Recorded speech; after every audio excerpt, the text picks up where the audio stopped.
നമസ്കാരം. ഇന്ന് നമ്മളൊരു മൈൻഡ് റീഡിംഗ് വീഡിയോ ആണ് കാണാൻ പോകുന്നത്. തൊടുകുറി ശാസ്ത്രപ്രകാരമുള്ള ഒരു മൈൻഡ് റീഡിംഗ് ആണ്. അപ്പോൾ ഈ ഒരു റീഡിംഗ് ആദ്യമായിട്ടാണ് കാണുന്നതെങ്കിൽ ഇതിനെപ്പറ്റി ഞാനൊന്ന് വിശദീകരിക്കാം. അതിനു മുമ്പ് ഈ ഒരു ചാനൽ നിങ്ങൾ ആദ്യമായിട്ടാണ് കാണുന്നതെങ്കിൽ സബ്സ്ക്രൈബ് ചെയ്യുക. അതുപോലെ വീഡിയോ ഇഷ്ടമായിട്ടുണ്ടെങ്കിൽ ഒന്ന് ലൈക്ക് ചെയ്യുക. നമ്മുടെ ഭൂതം, ഭാവി എന്നിവ അറിയുവാനുള്ള വളരെ ഫലവത്തായിട്ടുള്ള ഒരു ശാസ്ത്രമാണ് സഹദേവ വാക്യം എന്നറിയപ്പെടുന്ന തൊടുകുറി ശാസ്ത്രം. അത് പാണ്ഡവരിലെ ധർമ്മപുത്രരുടെ ഇളയ സഹോദരൻ സഹദേവൻ ലോക നന്മയ്ക്ക് വേണ്ടി നിർമ്മിച്ച ഒരു ശാസ്ത്രം തന്നെയാണ്. ദൈവത്തിലും വിധിയിലുമൊക്കെ വിശ്വാസമുള്ളവർക്ക് ശരിയായിട്ടുള്ള ഫലം ശ്രദ്ധിക്കും, ശരിയായിട്ടുള്ള റീഡിംഗ് തന്നെ നമുക്ക് മനസ്സിലാക്കാനായിട്ട് സാധിക്കും. ഇവിടെ ഇന്ന് നമ്മൾ 3 കുറികളാണ് എടുത്തിട്ടുള്ളത്. ഇത് നോക്കേണ്ടുന്നത് നിങ്ങൾ മനസ്സിനെ ഏകാഗ്രമാക്കി കണ്ണുകളടച്ച് ഇതിൽ ഏതെങ്കിലും ഒരു അക്കത്തിൽ തൊടുക, അല്ലെങ്കിൽ മനസ്സുകൊണ്ട് തന്നെ നിങ്ങൾ തിരഞ്ഞെടുക്കുക. പിന്നീട് ഇതിൻ്റെ ഒരു റീഡിംഗ് നമുക്ക് നോക്കാവുന്നതാണ്. മനസ്സ് ഏകാഗ്രമാക്കി ഒരു നമ്പർ സെലക്ട് ചെയ്യുക. ഇനി നമുക്ക് റീഡിങ്ങിലേക്ക് കിടക്കാം. ഇപ്പോൾ ഇവിടെ നിങ്ങൾ തിരഞ്ഞെടുത്തിരിക്കുന്നത് 211 എന്ന നമ്പറാണെങ്കിൽ നിങ്ങൾ ഒരു കാര്യം ആഗ്രഹിച്ചിട്ടുണ്ടെങ്കിൽ ആ ഒരു കാര്യം സാധിക്കുന്നതിനുള്ള സാധ്യതകൾ കൂടി വരികയാണ്. നിങ്ങളുടെ കുടുംബത്തിൽ അഭിവൃദ്ധി ഉണ്ടാകുന്നതിൻ്റെ സന്ദേശമാണ് ലഭിക്കുന്നത്.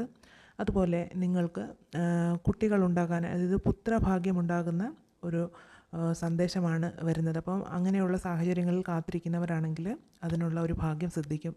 അതുപോലെ നിങ്ങൾക്ക് അന്യ ഒരു സ്ഥലത്തേക്ക് പോകാനുള്ള ആ ഒരു വിചാരമുണ്ടായിട്ടുണ്ടെങ്കിൽ നിങ്ങൾ മറ്റൊരു സ്ഥലത്തേക്ക് പോകാനായിട്ട് നിങ്ങളെ ആരെങ്കിലും നിർബന്ധിക്കുകയോ നിങ്ങൾ സ്വയമേ തന്നെ പോകാനായിട്ട് ആഗ്രഹിക്കുകയോ ചെയ്തിട്ടുണ്ടെങ്കിൽ അത് തൽക്കാലത്തേക്കെങ്കിലും നിങ്ങൾ അവിടേക്ക് പോകാതെ നിൽക്കണമെന്നാണ് നിങ്ങൾക്ക് നൽകുന്ന സന്ദേശം. അടുത്തതായി നിങ്ങൾക്ക് ലഭിക്കുന്ന പ്രധാനപ്പെട്ട ഒരു സന്ദേശം, 45 ദിവസം കഴിഞ്ഞാൽ നിങ്ങൾ എന്തെങ്കിലും ഒരു പ്രധാനപ്പെട്ട കാര്യം ചെയ്യാനിരിക്കുന്നു എങ്കിൽ 45 ദിവസം കഴിഞ്ഞാൽ അതിൻ്റെ ആ ഒരു ഫലം നിങ്ങൾക്ക് കൂടുതലായിട്ട് കിട്ടും. ഈ ഒരു സമയം ചെയ്യുന്നതിനേക്കാൾ നല്ലത് കുറച്ച് വെയിറ്റ് ചെയ്ത് കാര്യങ്ങളൊക്കെ ഒന്ന് പഠിച്ചതിന് ശേഷം ചെയ്യുന്നതാണ്. അപ്പോൾ നമ്മൾ ഇക്കരെ നിൽക്കുമ്പോൾ അക്കരെ പച്ചയായിട്ട് തോന്നുന്നത് പോലെ ഇപ്പോൾ ഇവിടെ നിൽക്കുമ്പോൾ നിങ്ങൾക്ക് സ്വന്തം സ്ഥലവും ആ ഒരു പരിസരമൊക്കെ വിടാനായിട്ട് ആഗ്രഹമുണ്ടെങ്കിലും ഇപ്പോഴതിന് സമയമായിട്ടില്ല എന്നൊരു സൂചന. ഒരു സാഹസത്തിനായിരിക്കും ഇപ്പോൾ നിങ്ങൾ അതിലേക്ക് ഇറങ്ങി പുറപ്പെട്ടാൽ സംഭവിക്കുന്നത്. പല കാര്യങ്ങളും നിങ്ങൾക്ക് സാധിക്കുവാൻ തന്നെ ഉണ്ട്. മാത്രമല്ല ഇവിടെ നിന്ന് നിങ്ങൾ ഈ ഒരു അവസരത്തിൽ മാറി നിന്ന് കഴിഞ്ഞാൽ നിങ്ങൾക്ക് വലിയ നഷ്ടങ്ങൾ സംഭവിക്കാനുള്ള സാധ്യത കൂടി ഇവിടെ നിങ്ങൾക്ക് സന്ദേശമായി നൽകുന്നുണ്ട്. അപ്പോൾ നിങ്ങളിൽ കുറച്ച് പേർക്കെങ്കിലും കുറേ കാലം മുമ്പ് സംഭവിച്ച കാര്യങ്ങളെ ഓർത്ത് മനസ്സ് വളരെയധികം വിഷമിക്കുന്നുണ്ട്. അതുകൊണ്ട് തന്നെ അതിലേക്കൊരു തീരുമാനത്തിലേക്ക് പോകുന്നതിനായിട്ട് നിങ്ങളൊന്ന് വെയിറ്റ് ചെയ്യുക. അഭിപ്രായങ്ങൾ പലരോട് ചോദിച്ചു കഴിഞ്ഞാൽ നിങ്ങൾക്ക് കൃത്യമായിട്ടുള്ള ഒരു ഉപദേശമൊന്നും ഈ ഒരു സമയത്ത് ആരിൽ നിന്നും ലഭിക്കാൻ പോകുന്നില്ല. നിങ്ങൾ തന്നെ ശരിയായിട്ടുള്ള തീരുമാനങ്ങൾ എടുക്കേണ്ടി വരും. അത് നിങ്ങളുടെ തന്നെ ആ ഒരു തീരുമാനം ശരിയായി തീരുകയും ചെയ്യും. ഇപ്പോൾ നിങ്ങളുടെ കുടുംബവുമായിട്ട് ബന്ധപ്പെട്ട് ഉണ്ടാകുന്ന ആ ഒരു ബന്ധത്തിൽ കുറച്ച് ഫോഴ്സ് നിങ്ങൾക്ക് മേൽ മറ്റുള്ളവർ ഉണ്ടാക്കുന്നുണ്ട്. അതൊരു പോസിറ്റീവായിട്ടുള്ള കാര്യമായിട്ടല്ല ഇവിടെ കാണുന്നത്. കാരണം എല്ലാവരെയും തൃപ്തിപ്പെടുത്തിയെടുക്കുന്ന തീരുമാനം, എല്ലാവരെയും ബാലൻസ് ചെയ്ത് എല്ലാവരെയും അനുകൂലിച്ച് കൊണ്ടുപോയി നിങ്ങളൊരു തീരുമാനത്തിലേക്ക് എത്തിക്കഴിഞ്ഞാൽ അത് ചിലപ്പോൾ കുറച്ച് വിഷമതകളിലേക്ക് വരും. അതുകൊണ്ട് തന്നെ നിങ്ങളുടെ തീരുമാനം തന്നെയായിരിക്കും യഥാർത്ഥത്തിൽ ഇവിടെ നടക്കേണ്ടുന്നത്. പക്ഷേ കുടുംബത്തിൽ നിന്നോ മറ്റ് ബന്ധുക്കളിൽ നിന്നോ ജോലി സ്ഥലത്ത് നിന്നോ അപ്രീതി ഉണ്ടാക്കുന്ന രീതിയിൽ നിങ്ങളൊരു സംസാരത്തിലേക്ക് പോകരുത്. അത് നിങ്ങൾ ചിലപ്പോൾ വിഷമിക്കേണ്ട അവസ്ഥയിലേക്ക് പോകും. ഇപ്പോഴൊരു കരിനിഴൽ തന്നെ മേൽ പതിച്ചിരിക്കുന്ന ഒരവസ്ഥയാണ്. ലൈഫിനൊരു സെക്യൂരിറ്റി ഇല്ല എന്ന് നിങ്ങൾ തന്നെ അനുഭവിക്കുന്നുണ്ട്. പക്ഷേ ഭാവിയെപ്പറ്റി നിങ്ങൾ നന്നായി ഉത്കണ്ഠപ്പെടുന്ന ഒരവസരവുമാണ്. പക്ഷേ ശ്രദ്ധയോടെ നിങ്ങൾ ഈ ഒരു സമയത്ത് മുന്നോട്ട് പോവുക. നിങ്ങളുടെ ഭാവി നല്ല പ്രകാശപൂരിതമായി തന്നെ തീരും. പ്രതീക്ഷിക്കാത്ത പലതും നിങ്ങൾ നേടിയെടുക്കും. എന്നുവെച്ചാൽ നിങ്ങളിപ്പോൾ അപ്രാപ്യമെന്ന് കരുതുന്ന പല കാര്യങ്ങളും അത് ഒന്നുകിലൊരു വ്യക്തിയെ ആയിരിക്കാം, അല്ലെങ്കിൽ നിങ്ങൾ വളരെയധികം ആഗ്രഹിക്കുന്ന ഒരു ജോലി, അല്ലെങ്കിൽ അതുപോലെ നിങ്ങളുടെ ജീവിതം തന്നെ ഹോമിച്ച് നിങ്ങൾ സമയവും നിങ്ങളുടെ വിലപ്പെട്ട സമയമെല്ലാം കളഞ്ഞ് അതിനുവേണ്ടി നിങ്ങൾ കാത്തിരുന്നു. ആ ഒരു കാര്യം നിങ്ങൾ നേടിയെടുക്കും. മുന്നോട്ടുള്ള ജീവിതത്തെക്കുറിച്ച് ആലോചിക്കുമ്പോൾ പല കാര്യങ്ങളെയും ഓർത്ത് ടെൻഷനുണ്ട്. പക്ഷേ നിങ്ങൾ ആലോചിച്ച് വെച്ചിരിക്കുന്ന നിങ്ങളുടെ ഇമാജിനേഷൻ പോലെ ഒന്നുമല്ല കാര്യങ്ങൾ. നെഗറ്റീവായിട്ടൊന്നും അധികമായിട്ട് വരാൻ പോകുന്നില്ല. ദൈവത്തിൻ്റെ സപ്പോർട്ട് ഒന്നുകൊണ്ട് മാത്രം തന്നെ നിങ്ങൾ വളരെ സേഫായിട്ട് നിൽക്കും. അത്ഭുതകരമായിട്ട് നിങ്ങൾ പല കാര്യങ്ങളിലും രക്ഷപ്പെട്ടു പോകുന്നതും കാണാനാവും. എന്തും ക്ഷമിച്ചു കൊടുക്കാനും വളരെ സഹനശക്തിയോടുകൂടി എന്ത് വിട്ടുവീഴ്ചയ്ക്കും തയ്യാറായി നിൽക്കുന്ന സമയത്ത് പോലും ചില ബന്ധുക്കൾ, അല്ലെങ്കിൽ ചില അയൽക്കാർ, ജോലി സ്ഥലത്തുള്ള ചില സഹപ്രവർത്തകർ, അല്ലെങ്കിൽ കുറച്ച് ഫ്രണ്ട്സ്, ഇവരൊക്കെ നിങ്ങളെ മനഃപൂർവ്വമായിട്ട് തന്നെ അനുകൂലിക്കാതെ നിൽക്കുന്ന, നിങ്ങൾക്ക് വേണ്ടിയിട്ട് എതിർത്ത് നിൽക്കുന്ന ഒരവസ്ഥ ചിലപ്പോൾ ഉണ്ടായേക്കാം. അപ്പോൾ ഈ ഒരു തിരിച്ചറിവ് നിങ്ങൾക്കും ഉണ്ട്. ഈ ഒരാൾക്കാരിൽ നിന്നും ഇങ്ങനെയുള്ള നിങ്ങൾ പ്രതീക്ഷിക്കാത്ത രീതിയിലുള്ള പെരുമാറ്റങ്ങൾ വരുന്നതിൽ വളരെയധികം നിങ്ങൾ വിഷമത്തോടു കൂടി നോക്കി നിൽക്കുന്ന അവസരങ്ങളും ഉണ്ടായേക്കാം. എങ്കിലും വളരെ ശ്രദ്ധയോടുകൂടി നിങ്ങൾക്ക് തീരുമാനങ്ങൾ എടുക്കാനാവും. പ്രശ്നങ്ങളെ നിങ്ങൾക്ക് തരണം ചെയ്യാനാകും. ദൈവത്തിൻ്റെ ആ ഒരു ശക്തി എപ്പോഴും നിങ്ങൾക്കൊപ്പം തന്നെയുണ്ട്. അടുത്തതായി 311 എന്ന ഈ ഒരു നമ്പറാണ് നിങ്ങൾ തൊടുകുറി പ്രകാരം തിരഞ്ഞെടുത്തിരിക്കുന്നതെങ്കിൽ നിങ്ങൾക്ക് ഈ ഒരു സമയത്ത് കുറച്ച് വ്യസനം അനുഭവിക്കുകയാണ്. അപ്പോൾ നിങ്ങളുടെ ബന്ധത്തിന് മേൽ അല്ലെങ്കിൽ സാമ്പത്തികത്തിന് മേൽ നിങ്ങൾ വളരെയധികം വ്യസനം അനുഭവിക്കുന്ന ഒരു സമയമാണ്. ഇതിന് പരിഹാരമായി നിങ്ങൾക്ക് നൽകുന്ന സന്ദേശം, നിങ്ങളുടെ വിഷമങ്ങൾ അകലാനായിട്ട് നിങ്ങളുടെ ഇഷ്ടദൈവത്തെ ആരാധിക്കുക. നിങ്ങളുടെ പ്രാർത്ഥന മാത്രമാണ് അതിനുള്ള പരിഹാരം. എല്ലാം നിവൃത്തിയാകും എന്ന് തന്നെയാണ് നിങ്ങൾക്ക് നൽകുന്ന സൂചന. വളരെയധികം വിഷമങ്ങൾ സഹിച്ച താങ്കളെ ഇനിയും ഒരു ദുഷ്ടൻ എന്ന് തന്നെ പറയാം, ഒരു ദുഷ്ടശക്തി നശിപ്പിക്കുവാനായിട്ട് പിന്തുടരുക തന്നെയാണ്. നിങ്ങൾ വളരെയൊന്നും ചിന്തിക്കാതെ തന്നെ ആ ആളെ തിരിച്ചറിയാനായിട്ട് സാധിക്കുന്ന ഒരവസ്ഥയുണ്ട്. അതിനാൽ നിങ്ങൾ ഈ ഒരു സമയത്ത് 1 വർഷം വരെയെങ്കിലും നിങ്ങൾ അന്ധമായിട്ട് ഒരു മനുഷ്യനെയും വിശ്വസിക്കാനായിട്ട് പാടില്ലാത്ത സമയം തന്നെയാണ്. കയ്യിലുള്ള നിങ്ങളുടെ സാമ്പത്തികത്തെ പറ്റിയൊന്നും നിങ്ങൾ മറ്റുള്ളവരോട് വെളിപ്പെടുത്തരുത്. അത് നിങ്ങൾക്ക് തന്നെ ഒരു പ്രശ്നമായിട്ട് വരും. വളരെയധികം സൂക്ഷിക്കുക. നിങ്ങൾക്ക് ധനനഷ്ടമോ അല്ലെങ്കിൽ എന്തെങ്കിലും ഒരു തരത്തിൽ കഷ്ടനഷ്ടങ്ങൾ സംഭവിക്കാനുള്ള സാധ്യതയുണ്ട്. വളരെയധികം സൂക്ഷിച്ചു കഴിഞ്ഞാൽ ഒന്നും തന്നെ സംഭവിക്കുകയില്ല. നിങ്ങളുടെ പ്രാർത്ഥന നിങ്ങളെ കാത്തുരക്ഷിക്കും. വളരെയധികം വിഷമമുള്ള കുറച്ച് സംഭവങ്ങൾ ഉണ്ടായിരുന്നു ജീവിതത്തിൽ. ഒരു ചീറ്റിംഗ് പോലെ തന്നെ നിങ്ങൾ അത് നേരിട്ടു. അതൊരു ഷോക്കായിട്ട് തന്നെ നിങ്ങളുടെ ഉള്ളിൽ നിൽക്കുന്നു. നിങ്ങൾ വളരെ പ്രതീക്ഷിക്കാത്ത ഒരു വ്യക്തിയിൽ നിന്നും അല്ലെങ്കിൽ ഒരു സ്ഥാപനത്തിൽ നിന്ന് ഒരു ജോലിക്കിടയിലാകാൻ നിങ്ങളുടെ ലൈഫിൽ അങ്ങനെ സംഭവിച്ചു. നിങ്ങളുടെ ആ ഒരു ജീവിതത്തിൽ ഇനിയൊരു ഹാപ്പിനെസ് ഇല്ലയെന്ന് തന്നെ നിങ്ങൾ കരുതി പോകുന്ന ഒരു ഘട്ടം. പക്ഷേ പതറരുത്. അത് നിങ്ങളുടെ ഒരു ചിന്ത മാത്രമാണ്, നിങ്ങളുടെ തെറ്റിദ്ധാരണ മാത്രമാണ്. നിങ്ങൾക്ക് ഇനിയും നല്ല നല്ല അവസരങ്ങളുണ്ട്. നിങ്ങൾക്ക് സന്തോഷത്തോടു കൂടി ജീവിക്കാനും ആകും. നിങ്ങളിൽ ഒരു വ്യക്തിയുമായിട്ടുണ്ടായ റിലേഷൻഷിപ്പ് അത് തന്നെ നിങ്ങൾക്ക് അതിൽ പ്രയോറിറ്റി നൽകുന്നതിൽ നിങ്ങൾ പരാജയപ്പെട്ടു, അല്ലെങ്കിൽ അവർ പരാജയപ്പെട്ടു. അത് പൊസസീവ്നെസ് കാണിച്ച് ഇരുവരിൽ ഒരാൾ തന്നെ പിൻവാങ്ങി. ആ ഒരു ലവ് റിലേഷൻഷിപ്പിൽ കുറച്ചുകൂടി കാര്യങ്ങൾ മനസ്സിലാക്കി നിങ്ങളൊന്ന് കോംപ്രമൈസ് ചെയ്ത് കഴിഞ്ഞാൽ നിങ്ങൾക്കൊരു റീയൂണിയൻ സാധിക്കുന്നതാണ്.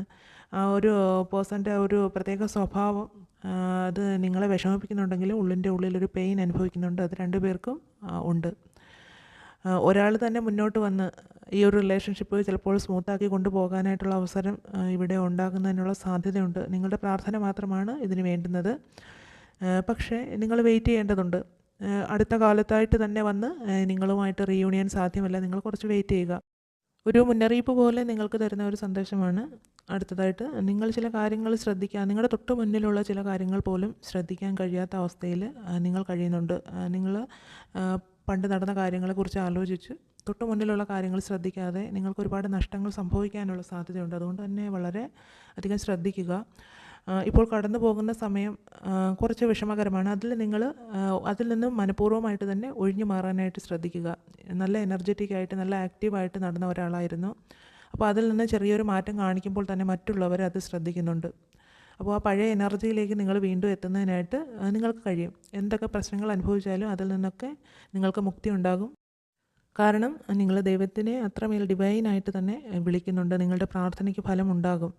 നിങ്ങളുടെ ലൈഫിൻ്റെ കൺട്രോൾ നിങ്ങളുടെ കയ്യിൽ തന്നെ, അതിൻ്റെ ആ താക്കോല് നിങ്ങൾ തന്നെ തിരിക്കുന്ന ഒരവസ്ഥ ഉണ്ടാകും. മറ്റൊരാൾക്കും അത് വെച്ച് കളിക്കാനായിട്ട് നിങ്ങൾ കൊടുക്കില്ല. അങ്ങനെ ഒരു സിറ്റുവേഷൻ തന്നെയാണ് നിങ്ങൾക്ക് ഉണ്ടാകുന്നത്. ശരിയായിട്ടുള്ള തീരുമാനങ്ങൾ എടുക്കാനായിട്ട് സർവേശ്വരൻ നിങ്ങൾക്ക് ഒരു ശക്തി തരും. അടുത്തതായി നിങ്ങൾ തിരഞ്ഞെടുത്തത് 411 എന്ന ഈ ഒരു നമ്പറാണെങ്കിൽ ഇതിൻ്റെ ആ ഒരു റീഡിംഗ് നമുക്ക് നോക്കാം. ഇപ്പോൾ നിങ്ങൾ എന്തെങ്കിലും ഒരു കാര്യം വിചാരിച്ച് അത് ചെയ്യണമെന്ന് വിചാരിച്ചിറങ്ങിയാണെങ്കിൽ ആ കാര്യങ്ങളിൽ തടസ്സം വരും എന്നാണ് സൂചന നൽകുന്നത്. ആ കാര്യം സാധ്യമാകുകയില്ല. ഇല്ലെങ്കിൽ എന്തെങ്കിലും ഒരു പ്രശ്നം അതിൻ്റെ ഇടയ്ക്ക് വെച്ച് വരാനുള്ള സാധ്യത കൂടുതലാണ്. അപ്പോൾ ആ ഒരു കാര്യത്തിൽ വലിയ ഒരു ആശയമുണ്ടെങ്കിൽ അത് നിരാശയായി മാറരുത്. അതിനു വേണ്ടിയിട്ടാണ് ഇങ്ങനൊരു സൂചന തന്നെ നൽകുന്നത്. അതുപോലെ വളരെ അടുത്ത ഒരു സ്നേഹിതനാൽ നിങ്ങൾക്ക് ഒരു തടസ്സമുണ്ടായി കാണുന്നുണ്ട്. അയാളെ അധികം വിശ്വസിക്കേണ്ട കാര്യമില്ല. പരിഹാരമായി നിങ്ങളുടെ ഇഷ്ടദൈവത്തെ തന്നെ പ്രാർത്ഥിക്കുക. പ്രാർത്ഥന മാത്രമാണ് നിങ്ങൾക്കുള്ള ഏക ഒരു പരിഹാരമായിട്ട് പറയുന്നത്. കാര്യങ്ങൾ കൂടുതൽ മനസ്സിലാക്കി പ്രവർത്തിക്കുക. തീരുമാനിക്കാനുള്ള കഴിവും ശ്രദ്ധയോടുകൂടി മറ്റുള്ളവരെ മനസ്സിലാക്കുക. ഇതൊക്കെയാണ് നിങ്ങൾ പരിഗണിക്കേണ്ട പ്രധാനപ്പെട്ട കാര്യങ്ങൾ. കാലക്രമത്തിൽ തന്നെ കാര്യങ്ങൾ നിങ്ങൾക്ക് സഫലമായി മാറും. മറ്റുള്ള റിലേഷൻഷിപ്പിൻ്റെ കാര്യത്തിലാണ് കൂടുതലായിട്ട് നിങ്ങൾക്ക് വരുന്ന സന്ദേശങ്ങൾ.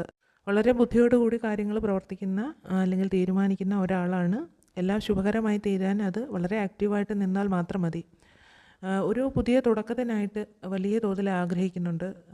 പക്ഷേ നിങ്ങൾ വിചാരിച്ചിരിക്കാതെ ഒരാളിൽ നിന്ന് നിങ്ങൾക്ക് തിരിച്ചടി കിട്ടി. ആ ഒരു വിശ്വാസ തകർച്ച, ആ ഒരു സംഭവങ്ങൾ തന്നെ ജീവിതത്തിൽ വളരെയധികം നിങ്ങൾക്ക് ഇപ്പോൾ വേദനയോടുകൂടി നിൽക്കുകയാണ്. ജീവിതത്തിലെല്ലാം തകർത്ത് കളഞ്ഞു. ആ വ്യക്തിക്ക് കൊടുത്ത വില യാതൊരു കൺസിഡറേഷനും ഇല്ലാതെ നിങ്ങൾക്ക് തിരിച്ചടിച്ചു. ഇപ്പോൾ താങ്കൾ തന്നെ ചിന്തിക്കുകയാണ്, തീരുമാനിക്കുകയാണ്, എനിക്ക് ആ കാര്യങ്ങളിൽ പിഴവ് പറ്റി, ഞാനെടുത്ത ഓപ്ഷനുകൾ തെറ്റിപ്പോയി, അർഹിക്കുന്നതിലും കൂടുതൽ പരിഗണന മറ്റുള്ളവർക്ക് കൊടുത്തതിൻ്റെ ആ ഒരു വില നിങ്ങൾക്ക് കൊടുക്കേണ്ടി വന്നു. ഇത്രയധികം അടുത്തിരുന്ന വ്യക്തികൾ നമ്മുടെ ഉള്ളിൽ ഇത്രയും വേദന ഉണ്ടാക്കാനായിട്ട് കഴിഞ്ഞു എന്ന തിരിച്ചറിവ് തന്നെ നിങ്ങൾക്കുണ്ടായിട്ടുണ്ട്. എങ്കിലും നിങ്ങൾ വീണ്ടും ഒരു പുതിയ തുടക്കത്തിനായിട്ട് തന്നെ ആഗ്രഹിക്കുകയാണ്. നിങ്ങൾ അതിലേക്ക് വേണ്ടി തീരുമാനിക്കുകയാണ്. ഇനിയും ജീവിതത്തിൽ നിങ്ങൾ എടുക്കേണ്ട മുൻകരുതലുകൾ തന്നെ, നിങ്ങൾ കൂടുതൽ ആളുകളിലേക്ക് ഇടപഴകുമ്പോൾ, പല സാഹചര്യങ്ങൾ നിങ്ങളുടെ ജീവിതത്തിൽ ഉണ്ടാകുമ്പോൾ, കൂടുതൽ ദുരനുഭവങ്ങൾ ഉണ്ടാകാനുള്ള സാധ്യത വരുന്ന ഘട്ടങ്ങളിൽ ഈ ദുരനുഭവങ്ങളെയൊക്കെ മുന്നോട്ട് പോകാനുള്ള വളങ്ങളായിട്ട്, അതൊരു പരിശീലനമായിട്ട് തന്നെ നമ്മുടെ ജീവിതം അപ്ഡേറ്റ് ചെയ്ത് വെക്കുക. ആൾക്കാരെയൊക്കെ മനസ്സിലാക്കുന്നതിലും ഇടപഴകുന്നതിലും നിങ്ങൾക്ക് വന്നിട്ടുള്ള പാളിച്ചകളൊക്കെ നിങ്ങൾ പഠിക്കുക. എന്തെങ്കിലും തെറ്റുകളുണ്ടെങ്കിൽ നിങ്ങൾ തന്നെ അത് തിരുത്തുക. ആരെയും അന്ധമായിട്ട് വിശ്വസിക്കേണ്ടതില്ല. ജീവിതത്തോട് വളരെ അടുത്ത് നിൽക്കുന്ന പല വ്യക്തികൾ കാണാം. ഇങ്ങനെയുള്ള മറ്റുള്ള വ്യക്തികളെ നമുക്ക് ചിലപ്പോൾ അവരുടെ കാര്യങ്ങളൊന്നും മാറ്റാൻ കഴിയില്ല. അങ്ങനെ മാറ്റാൻ പറ്റിയില്ലെങ്കിലും നിങ്ങൾക്ക് അവരോട് പുലർത്തേണ്ട ചില പ്രതികരണങ്ങളുണ്ട്. അത് നിങ്ങൾക്ക് തീരുമാനിക്കാനാകും. അതിൽ നിന്നും തന്നെ നിങ്ങൾക്ക് മുന്നോട്ടുള്ള പാത, നിങ്ങളുടെ വിജയം സുനിശ്ചിതമാകും. വാസ്തവത്തിൽ അകന്നു നിൽക്കേണ്ട വ്യക്തികൾ അകന്ന് തന്നെ നിൽക്കേണ്ടവരാണ്. അവരെ അടുപ്പിക്കാനായിട്ട് പോകുന്ന സാഹചര്യത്തിലാണ് ഇങ്ങനെയുള്ള പ്രശ്നങ്ങളും വെല്ലുവിളികളും ഒക്കെ നിങ്ങളുടെ ജീവിതത്തിലേക്ക് വരുന്നത്. അപ്പോൾ ഇതൊക്കെ നിങ്ങൾ ഒരു ചവിട്ടുപടികളായിട്ട്, നിങ്ങൾ മുന്നോട്ടുള്ള പാതയിൽ കയറുന്നതിനുള്ള ചവിട്ടുപടികളായിട്ട്, അനുഭവങ്ങളായിട്ട് കണ്ട് വിടുക. ഒരു ബന്ധം അല്ലെങ്കിൽ ഒരു ബിസിനസ് അത് തകർന്നു എന്ന് കരുതിയിട്ട് നിങ്ങൾ അതേ മനോഭാവം വെച്ച് പുലർത്തി പുതിയൊരു തുടക്കത്തിലേക്ക് പോകേണ്ട കാര്യമില്ല. പരിപൂർണമായിട്ടും ആത്മവിശ്വാസത്തോടു കൂടി തന്നെ കാര്യങ്ങൾ പഠിച്ച് പുതിയ ബന്ധത്തിലേക്ക് അല്ലെങ്കിൽ നിങ്ങൾ ചെയ്യുന്ന പുതിയ ബിസിനസ്സിലേക്ക് ഏർപ്പെടുക. മുന്നോട്ട് പോകാനായിട്ട് തീരുമാനിച്ചു കഴിഞ്ഞാൽ മുന്നോട്ട് തന്നെ പോവുക. ഓരോരുത്തരും ജീവിക്കേണ്ടുന്നത് തന്നെ അവരവരുടെ ശരികൾക്ക് വേണ്ടിയാണ്. അപ്പോൾ സത്യത്തിനും ധർമ്മത്തിനും നിരക്കാത്ത പ്രവൃത്തികൾ നമ്മൾ പ്രവർത്തിക്കാതെ ഇരുന്നു കഴിഞ്ഞാൽ നമ്മളുടെ ശരികൾ എപ്പോഴും നമ്മുടെ ജീവിതത്തിൽ പുരോഗതി ഉണ്ടാക്കും. ജീവിതം നമ്മൾ എപ്പോഴാണോ ആഗ്രഹിക്കുന്നത് അപ്പോൾ തന്നെയാണ് ആ ഒരു ജീവിതം ശരിക്കും നമുക്ക് സന്തോഷകരമായിട്ട് ജീവിക്കാൻ ആരംഭിക്കുന്നത് തന്നെ. ഇവിടെ നിങ്ങൾക്ക് നൽകുന്ന പ്രധാനപ്പെട്ട ഒരു സന്ദേശം, ചുറ്റുപാടും പല അവസ്ഥകൾ നിലനിൽക്കുമ്പോൾ തന്നെ നിങ്ങൾ ഈ ഒരു ദിവസം നാളേക്ക് മാറ്റി വയ്ക്കാതെ ഈ ഒരു ദിവസം സന്തോഷത്തോടു കൂടി ജീവിക്കുക. നിങ്ങളുടെ ഒരു പ്രത്യേകത തന്നെ നിങ്ങൾ എന്തിനോട് എങ്ങനെ പെരുമാറുന്നുവോ അത്ര തന്നെ ഇരട്ടി ശക്തിയിൽ അത് നിങ്ങളിലേക്ക് പ്രതിഫലിക്കും.